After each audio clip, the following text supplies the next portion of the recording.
Praise the Lord. ஆண்டவரும் இரட்சகரும் மீட்பருமாகிய இயேசு கிறிஸ்துவின் இனிய நாமத்தினால் உங்களை அனைவரும் வாழ்த்துகிறேன்.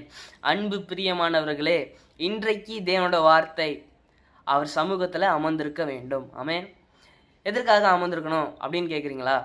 46வது சங்கீதத்தில் 10வது வசனத்தில் நீங்கள் படிச்சீங்கன்னா, நீங்கள் அமர்ந்திருந்து நானே தேவன் என்று அறிந்து கொள்ளுங்கள் அப்படின்னு இருக்குது. அவர் சமூகத்தில் நம்ம இருக்கும்போது நம்ம அவரை பற்றி என்ன கற்றுக்கலாம் அப்படின்னு பார்த்தீங்கன்னா, முதலாவது அவர் சுபாவத்தை நம்ம அறிந்து கொள்ள முடியும். இரண்டாவது தேவனோட வல்லமையை அறிந்து கொள்ள முடியும். மூன்றாவது அவரோட தயவை நம்மளால் அறிந்து கொள்ள முடியும். இது எல்லாமே அவர் சமூகத்தில் நம்ம அமர்ந்திருக்கும் போது அவரை பற்றி நம்மளால் கற்றுக்க முடியும். ஆமென். இந்த சங்கீதம் பார்த்தீங்கன்னா, இது ஒரு கொந்தளிப்பின் சங்கீதம். இந்த சங்கீதத்தில் நீங்கள் பார்க்கலாம், மலைகள் அதிர்ந்தது, கடல்கள் கொந்தளித்தன அப்படின்னு இருக்கும். நம்ம வாழ்க்கையிலையும் சில நேரத்தில் கொந்தளிப்பான சூழ்நிலைகள் வரும், கொந்தளிப்பான நேரங்கள் வரும், குடும்பத்தில் வரும், வேலை ஸ்தலத்தில் வரும்.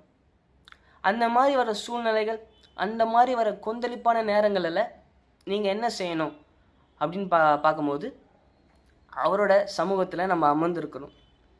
அவர் சமூகத்தில் இந்த மாதிரி நேரத்தில் அமர்ந்திருக்கும் போது நம்மளுக்கு ஆண்டவர் அமைதியை தருவார். ஆமென்.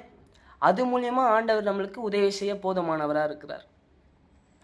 சில நேரத்தில் நம்ம வாழ்க்கையில் வர இந்த கொந்தளிப்பான சூழ்நிலைகள், இந்த கொந்தளிப்பான நேரங்களில் ஆண்டவரோட சித்தம் அதில் இருக்கலாம், ஆண்டவரோட நோக்கம் அதில் இருக்கலாம்.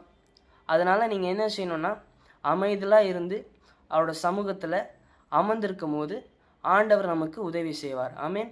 அதனால தான் அப்போஸ்தலர் பவுலும் சொல்கிறாரு, 1 தெசலோனிக்கேயர் 4வது அதிகாரத்தில் 12வது வசனத்தில் பார்த்தீங்கன்னா, அமைதலாக இருக்கிறத நாடுங்க அப்படின்றார். இதை நல்லா அறிஞ்ச சங்கீதக்காரர் தாவீது அதனால தான் சொல்கிறாரு, கர்த்தர் என் மெய்ப்பராக இருக்கிறார், நான் தாழ்ச்சி அடையேன். அவர் என்னை புல்லுள்ள இடங்களில் மேய்த்து அமர்ந்த தண்ணீரண்டை என்னை கொண்டு போய் விடுகிறார் என்று. தாவீதோட வாழ்க்கையில் எவ்வளோ கொந்தளிப்பான சூழ்நிலைகள் வந்திருக்கலாம், எவ்வளோ கொந்தளிப்பான பாடுகள் வந்திருக்கலாம்.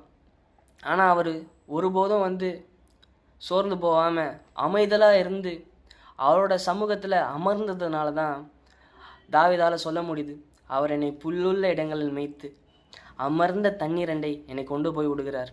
இன்றைக்கி நீங்களும் நானும் அந்த கொந்தளிப்பான வர அந்த நேரத்தில் அமைதலாக இருந்து அவரோட சமூகத்தில் அமர்ந்திருப்போன்னு சொன்னீங்கன்னா, நிச்சயமாக நம்மளையும் ஆண்டவர் புல்லுள்ள இடங்களில் மேய்த்து அமர்ந்த தண்ணீரண்டையில் நம்மளை கொண்டு போய் விட போதுமானவராக இருக்கிறார்.